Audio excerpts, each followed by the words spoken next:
There is a fine line between genius and madness, but as narrow is the line between prestige and scandals. And which brand does symbolize prestige more than the one that flaunts a shield with a rampaging cavallino on a yellow ground? Ferrari is the brand of the beautiful and rich, as well as the ones that want to present them as such. Since the establishment 75 years ago, enough time passed for stories which Ferrari would like or removed from the collective remembrance. However, we do not forget. We will take you to a small trip into the dark depths of the famous brand.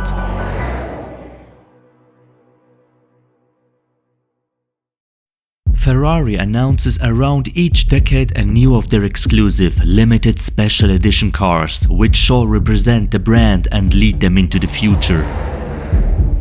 However, Ferrari wouldn't be Ferrari if one can simply walk into a store and buy them afterwards. No, one gets chosen out of a selective pool of loyal, long-standing customers and friends of the brand. The goal of the program is not only to sell an expensive car with the related prestige and revenue, but to reward the customers and deepen their relation. In the year 2013, such a monster arrived again. A new list had to be put together for the then new flagship La Ferrari. Mr. Maurizio Parlato, as the past CEO of the North American Ferrari sales department, supported Ferrari compiling the associated North American customer list. However, what is the action someone will take that is not included in this elusive circle, but has the money and ego to own the car? With great power comes great responsibility. A responsibility that proved too big for Mr. Parlato. He succumbed to the sweet temptation that money proved and misallocated some of the cars away from the chosen ones to these unworthy outsiders. In the end, who will deny $2.8 million of bribe? As so many good stories, also this one surfaced after an investigation of the IRS. It seems that Mr. Parlato forgot to declare some of his income sources. In the end, Mr. Parlato has been convicted for tax fraud. Ferrari earned another scandal in their name and has lost some of the trust of their most loyal customers. Which man hasn't looked up as a child to the cool heroes, how they wrestled their petrol-fueled monsters with neck-breaking speeds around the tracks, just to be celebrated at the top of the podium in front of the glimmer of cameras and fans. The perfect stage for tobacco companies, which exactly wanted to convey this image and as a result financed many Formula 1 teams. However, smoking kills. At least that was the conviction of the WHO and an uncountable number of countries in the early 2000s. Accordingly, they introduced a series of actions such as the ban of advertising for tobacco products and budgets for anti-smoking campaigns. At some point in time, even the Formula 1 world had to submit to this pressure, and with it many financial deals came to a sudden closure. But Ferrari had no intention to end their relationship with Philip Morris, better known as the owner of Marlboro. A relationship that led among others to the iconic livery with a white Marlboro logo on a red background that accompanied Michael Schumacher on the path to 6 of his world championship titles and flushed millions of dollars per season into the budget of Ferrari since the 80s. Engineers are known for their creativity, but marketing clerks are even more so. They replaced the original logo with a similar looking barcode and with increasing pressure of the governing body with a simple white surface. Our brain is a fascinating organ, which can complete missing components based on our experience and as such lets us see the advertisement subconsciously. That was not enough. In 2018, Ferrari was looking for a new title sponsor and Philip Morris just took up that chance too gladly. Of course, it was prohibited to advertise tobacco. However, no one has prohibited to advertise harmless tobacco-free products camouflaged under the cover of a healthcare campaign. And of course, it was pure accident that the logo was a lookalike of the Marlboro one. Ferrari enjoyed a deal that gifted them $150 million per season and Philip Morris the attention caused by the media outreach and the advertising opportunity in which every fan knew what really was promoted.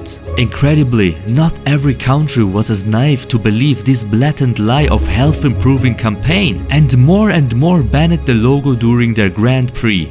This was probably also the reason why the title sponsoring deal faded out and the relationship is no longer publicly flaunted. Regardless, Philip Morris remains in the official list of partners of the Ferrari F1 team, and who knows how long it will take until the marketing departments scheme a new way to bring back tobacco advertisement on their cars. Behind each successful man there is a strong woman. It is unknown to which extent this applies to Laura Ferrari, but what is known is that she had quite the tyrannic characteristics to her. This also had the staff of Ferrari to experience face to face, with the increasing involvement in the business side of her husband's company during the late 50s. The favorite victim of her outrages was the head of sales, Girolamo Gardini. In 1961, he had reached the end of his patience and confronted Enzo Ferrari with an ultimatum.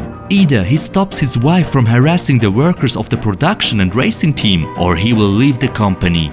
However, nobody forces an ultimatum upon Il Commendatore, as Enzo Ferrari was nicknamed, without facing the consequences. Enzo Gardini faced soon after the closed company gate. This layoff went too far in the opinion of 8 of the most influential racing engineers, and they wrote an open notarized letter in which they demanded that Gardini will be re-employed and that he ends the terror of his wife. These 8 engineers were not some nameless staff either. On the contrary, they were the ones responsible for the successful race cars of the 50s and went by the names of Giotto Bizzarini as the head of design, Carlo Citti as technical director, and Romolo Tavoni as the team leader of the racing department. Unsurprisingly, also this small palace revolution was fended off by the Commendatore, which knew only one response to such a deceit of his absolute position of power in the company: the immediate layoff of all the traitors that signed the letter.